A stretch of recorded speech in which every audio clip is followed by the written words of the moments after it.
నుంచి 24 వరకు ఇప్పటి వరకు 30 లక్షల మందికి ఉపకరణాలు దివ్యాంగులకు ఇవ్వటం జరుగుతోంది. 30 లక్షల మందికి. అండ్ వచ్చే 5 ఏళ్లలో మళ్ళీ మోదీ గారే ప్రధాని అవుతారు తథ్యం. మళ్ళీ వచ్చే 5 ఏళ్లలో కనీసం 50 లక్షల మంది దివ్యాంగులకి ఉపకరణాలు ఇస్తారు మోదీ గారు. సో ఇటువంటి మంచి పథకాన్ని నా చొరవ ద్వారా విశాఖపట్నంలో అమలు చేస్తున్నందుకు నాకు నిజంగా సంతోషంగా ఉంది. మిగతా ఏ కార్యక్రమాల కంటే కూడా ఇది అత్యంత ప్రధానమైనదిగా నేను భావిస్తాను. 13 క్యాంపులు నిర్వహిస్తే వందల సంఖ్యలో, వేల సంఖ్యలో అందరూ వచ్చారు.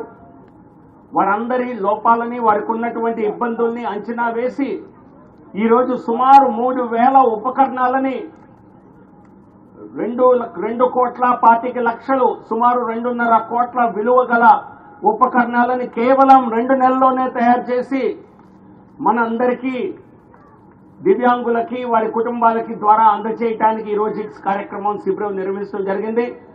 2.5 కోట్ల ఉపకరణాలంటే వాటిలో ట్రైసైకిల్స్, మోటరైజ్ ట్రైసైకిల్స్ ఉన్నాయి.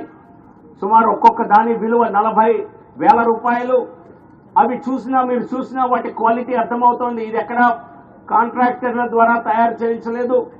అలింకో అనేటువంటి సంస్థ ద్వారా, అది కూడా కేంద్ర ప్రభుత్వ సంస్థే, అలింకో సంస్థ ద్వారా వీటన్నిటినీ నిర్మాణం చేసి అన్నిటినీ బాగా చెక్ చేసి వాటిలో ఎటువంటి లోపం లేదని నిర్ధారణ చేసుకుని వాటిని ఇక్కడికి పంపించడం జరిగింది.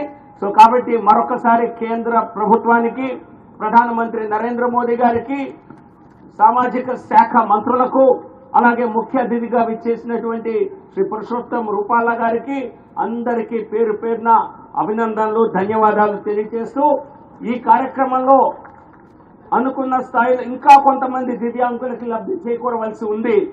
నేను చెప్పేది ఒకటే, ఇంకెవరైనా దివ్యాంగులు ఈ క్యాంపులకు రాలేకపోయినా, వారికి సరైన సమాచారం అందకపోయినట్లుగా, లేదా వారు ఊర్లో లేని కారణంగా ఇప్పుడు లబ్ధి పొందకపోయినా అటువంటి వారిని మళ్లీ గుర్తించేటువంటి మరొక క్యాంపుని ఖచ్చితంగా భవిష్యత్తులో వచ్చే సంవత్సరం 6 నెలల్లో మరొక క్యాంపును నిర్వహించి వేలాది మందికి ఇంకా ఉపకరణాలు అందే విధంగా తీవ్రమైనటువంటి కృషి చేస్తానని చెప్పి మీ అందరికీ తెలియజేస్తున్నాను.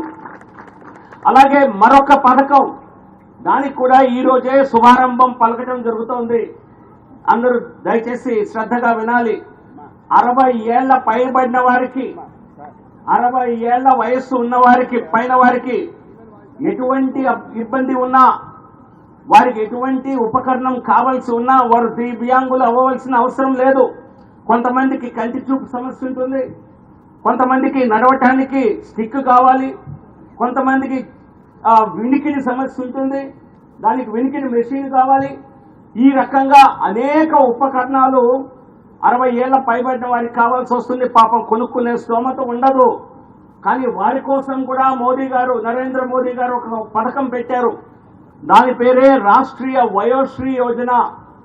వయస్సులో పెద్దవారి కోసం పెట్టినటువంటి పథకం. ఆ పథకాన్ని కూడా నేను కోరిన మీదట నరేంద్ర మోదీ గారి ప్రభుత్వం దాన్ని కూడా విశాఖపట్నానికి మంజూరు చేయడం జరిగింది. ఆ కార్యక్రమాన్ని కూడా ఈ రోజే ప్రారంభించడం జరుగుతోంది. వచ్చే కొద్ది రోజుల్లో దానికి సంబంధించిన క్యాంపులు విశాఖపట్నంలో అన్ని ప్రాంతాల్లో నిర్వహించబడతాయి. సో కాబట్టి ఆ తేదీల వివరాలు కూడా జిల్లా యంత్రాంగం ద్వారా, అధికారుల ద్వారా తెలియచేయడం జరుగుతుంది. సో కాబట్టి 60 ఏళ్ల పైబడిన వారు, మీరు కానీ మీ కుటుంబంలో పెద్దలు కానీ ఎవరికి ఇటువంటి ఉపకరణాలకు అవసరం ఉన్నా, నాకు తెలిసి 60 ఏళ్ల పైబడిన వారికి ఏదో ఒక అవసరం ఉంటుంది. ఇది కాబట్టి కనీసం కళ్ళజోడు అవసరం ఉంటుంది. సో కాబట్టి ప్రతి ఒక్కరూ ఆ శిబిరాల్లో వచ్చి తమ పేరు నమోదు చేయించుకొని పెన్షన్ పొందే ప్రతి వారు కూడా దీనికి అర్హులే. ఒక్క ఆధార్ కార్డు ఉంటే చాలు, ఇంకేం అక్కర్లేదు. ఆధార్ కార్డు ఉండి దానిలో మీరు 60 ఏళ్ల వయసు వారు అన్న నిర్ధారణ ఉంటే చాలు. ఎవరైనా వచ్చి ఆ క్యాంపుల్లో తమ పేరు నమోదు చేసుకొని వారికి ఏ ఉపకరణం కావాలో అక్కడ టెస్ట్ చేయబడుతుంది. వాటిని ఉచితంగా ఇవ్వటం జరుగుతుంది. కనీసం 10,000 మంది వయోవృద్ధులకి విశాఖపట్నంలో ఈ లబ్ధి చేకూరేలా చేయాలన్నది నా లక్ష్యం.